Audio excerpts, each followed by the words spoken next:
Hello and welcome back to Bookmark Chronicles. Today I'm going to talk about my goals for 2025. So I have 5 goals that I am hoping to accomplish next year. The first of which is I'm setting my StoryGraph goal to 65 books. This past year it was 60 and I've been upping it by 5 every year just to see where I might want to cap it at because I'm not quite sure yet. I have already passed both 60 and 65 this year, but really not in a rush to like make it anything high, and I don't think I'm ever going to set it over 100, so that's just gonna be what we do for now. Next is I want to be better about keeping track of books that I have on Libro FM.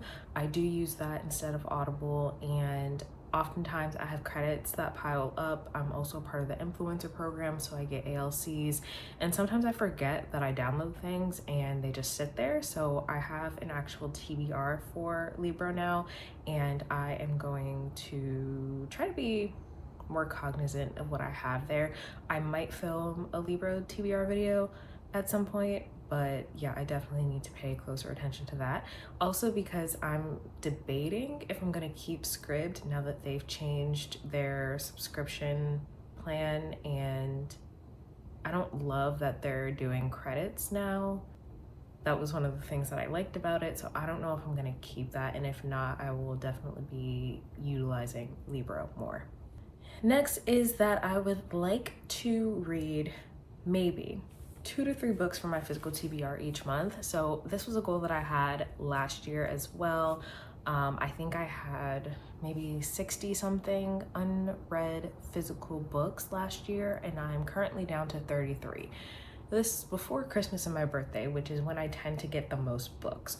So I hope to read down what I have or unhaul things that I'm no longer interested in.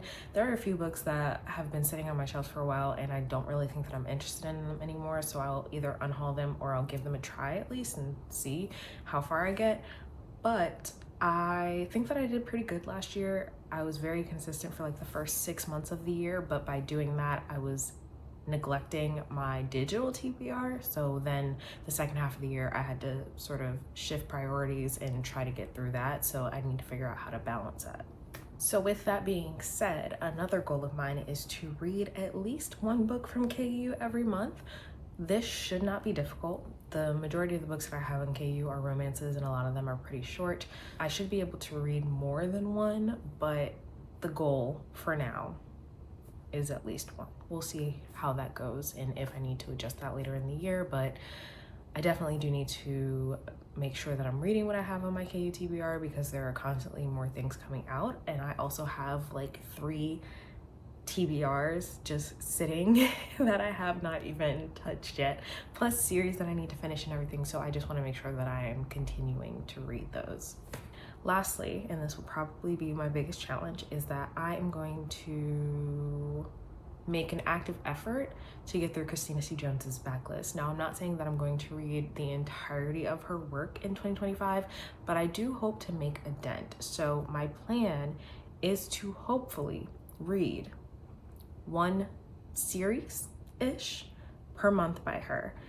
She has a lot of books. Her backlist is over 10 years strong, and I really like her as an author. She's probably my favorite romance author, and so I really do want to make a dent in the work that she already has, especially because she is starting to release more things. So last year she really only had 1 release, and that was Hostile Takeover, and I read that when it came out. So knowing that she's kind of getting back in her groove, I can anticipate that she's going to have more releases coming out, and I need to figure out how to keep up because she's got a lot, but I want to read it all. So I'm not gonna read it all in 2025, but I'm hoping to make a dent. I'm trying to at least knock off 12 series. And those series can be anywhere from duologies to 6-book series. So it really just depends on what I can get through. I might vlog this process, I'm not sure yet, but I am excited about it. But yeah, those are my goals for 2025. So let me know if you started planning already, what some of your goals might be. Do you know how many physical books you have or how many digital books you have? And if you're planning to tackle those. But that is all I have for you today, and I'll see you in the next video.